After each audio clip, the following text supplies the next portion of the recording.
Assalamualaikum warahmatullahi wabarakatuh. Sesuai dengan judulnya, saya akan mengajak kalian semua melakukan kegiatan praktikum mengenai ciri-ciri makhluk hidup. Praktikum ini cukup sederhana untuk dilakukan karena kalian hanya perlu mengamati makhluk hidup yang ada di lingkungan sekitar kalian, baik itu tumbuhan maupun hewan. Jadi, alat dan bahan yang diperlukan itu hanya alat tulis dan lembar data pengamatan. Adapun langkah kerja yang akan dilakukan, yang pertama, temukan dan amati 5 hewan dan 5 tumbuhan yang ada di lingkungan sekitar kalian. Berikut ini merupakan hasil temuan hewan yang ditemukan di lingkungan sekitar.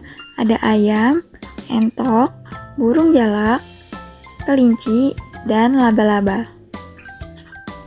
Selanjutnya ada hasil temuan tumbuh-tumbuhan. Yang pertama ada pohon lada, yang kedua ada pohon pisang, yang ketiga ada pohon pepaya, yang keempat ada pohon cabai, dan yang terakhir itu ada pohon katuk.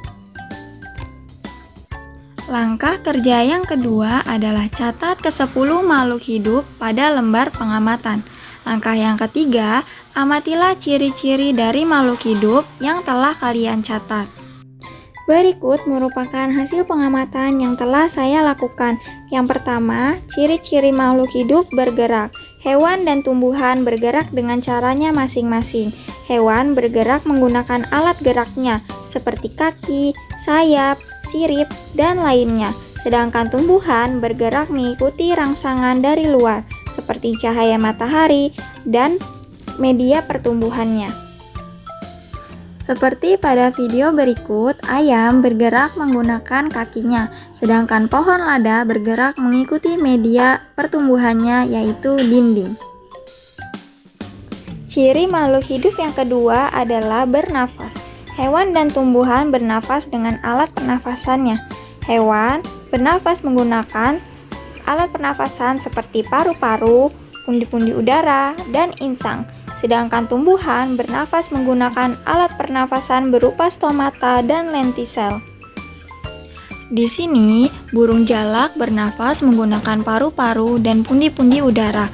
Paru-paru digunakan saat burung tidak terbang, sedangkan pundi-pundi udara digunakan saat sedang terbang. Sedangkan pohon katuk bernafas melalui stomata dan lentisel pada daun. Ciri makhluk hidup yang ketiga yaitu makan. Hewan dan tumbuhan membutuhkan makanan untuk bertahan hidup. Hewan ada pemakan daging, pemakan tumbuhan, dan pemakan biji-bijian. Sedangkan tumbuhan memakan unsur hara di tanah dan membutuhkan air.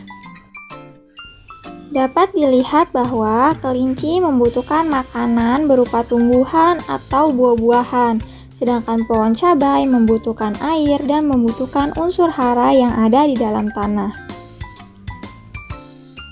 Ciri yang keempat yaitu tumbuh. Hewan dan tumbuhan mengalami pertumbuhan. Hewan dan tumbuhan yang mulanya kecil menjadi lebih besar dan lebih tinggi saat mereka bertumbuh. Di sini, entok yang mulanya kecil tumbuh menjadi lebih besar dan gemuk. Sama halnya dengan entok, pohon pepaya yang awalnya kecil tumbuh menjadi lebih tinggi.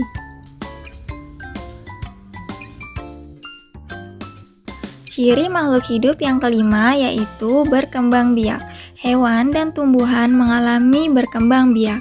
Hewan berkembang biak dengan cara bertelur, beranak, dan ada pula yang bertelur dan beranak. Tumbuhan berkembang biak dengan cara vegetatif dan generatif.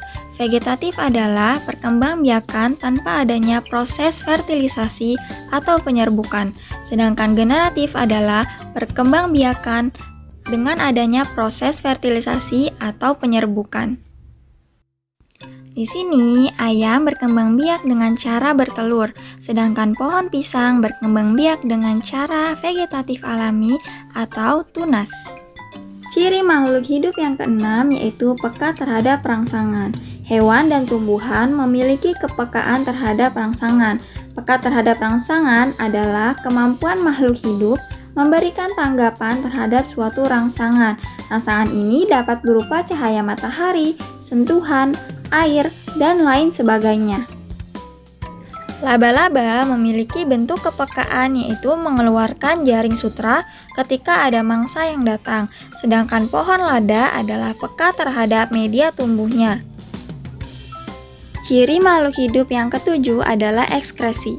Hewan dan tumbuhan mengalami ekskresi. Ekskresi merupakan proses pengeluaran zat-zat sisa. Hewan melakukan ekskresi melalui ginjal, hati, usus, dan anus. Sedangkan tumbuhan melakukan ekskresi melalui stomata dan lentisel. Setelah melakukan pengamatan, langkah berikutnya yaitu membubuhkan tanda checklist pada lembar data pengamatan sesuai dengan hasil pengamatan yang telah dilakukan.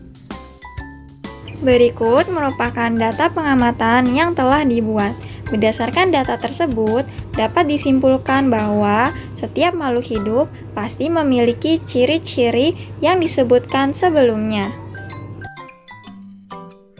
Itu saja video mengenai praktikum ciri-ciri makhluk hidup. Semoga dapat bermanfaat dan terima kasih yang sudah menonton. Wassalamualaikum warahmatullahi wabarakatuh.